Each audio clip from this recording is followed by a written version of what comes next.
Hi everyone, a very warm welcome to all of you. My name is Madhulika Rajahan, mother, author, green energy enthusiast, and certified Lean Six Sigma black belt expert. Through these videos, I would like to take you all to a journey of understanding the concept of lean, famously known as the Toyota production system by Taiichi Ono, a man who dedicated his life to the concept. In our previous videos, we talked about lean and the 3M's, Muri being the first one, loosely translated as overburden. Taiichi Ono took various common philosophies of Japanese language and applied them to lean. Hence, to understand the essence of the meaning, one must try to see the origin of the word rather than sticking to the translated version.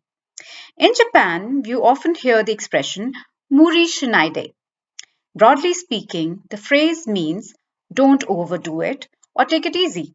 The expression shows that you care about the well being and health of someone. Originally, the word muri means to overdo or to take things too far. The very particular nuance would be even though you know something is impossible, you string trying to do it. The Japanese meaning is positive. You're challenging yourself. However, the translated overdoing it takes things too far, pushing too far, are not expressed well in this positive feeling. Muri, if seen in a simpler way, can be avoided through standardized work. To achieve this standard condition or output, one must be defined to assure effective judgment of quality. Then every process and function must be reduced to its simplest element for examination and later recombination. The process must then be standardized to achieve the defined condition. However, it's easier said than done. Let me give you an example. It's like a football team. If you put the whole pressure on three players because they are outstanding, at some time or some point they will get injured and then the whole team will struggle. So, if you need to be careful while you're trying to use the full capacity of your team, you should try to balance at the optimal capacity at a level at which all parts and systems can be driven results without any extra work. Now, the question arises, what can cause Muri? You can overburden a system without even realizing it. And it can be applied to all systems, namely body systems, work systems, with equal ease. Let's see what happens when a team is overburdened. For example, setting unrealistic deadlines can force different team members to rush the work. This will often lead to poor quality and decreased customer satisfaction. Let's demonstrate with an example.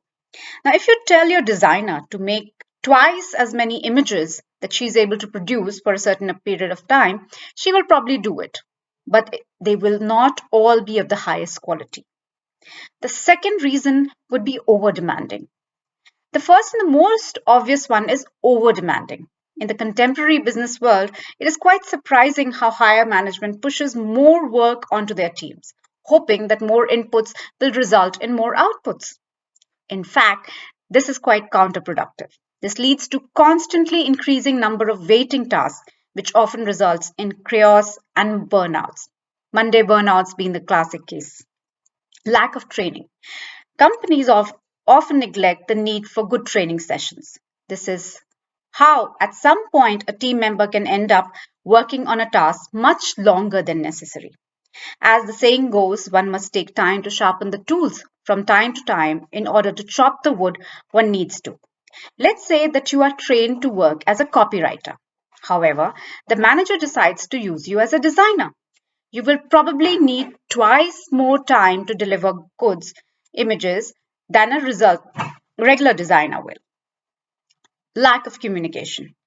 Good and clear communication is crucial, rather mandatory for the success of any team. You need to establish clear communication channels and guidelines and practice to avoid overburdening. Now imagine that you have a meeting with three of your team members and you decide to make 10 new landing pages for your website. Everybody in the meeting agrees and the team starts to work on the project.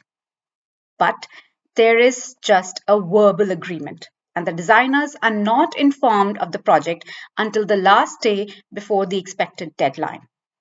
Respectively, the designers will be overburdened and they will feel negative effect of Muri because of miscommunication. lack of proper tools and equipment.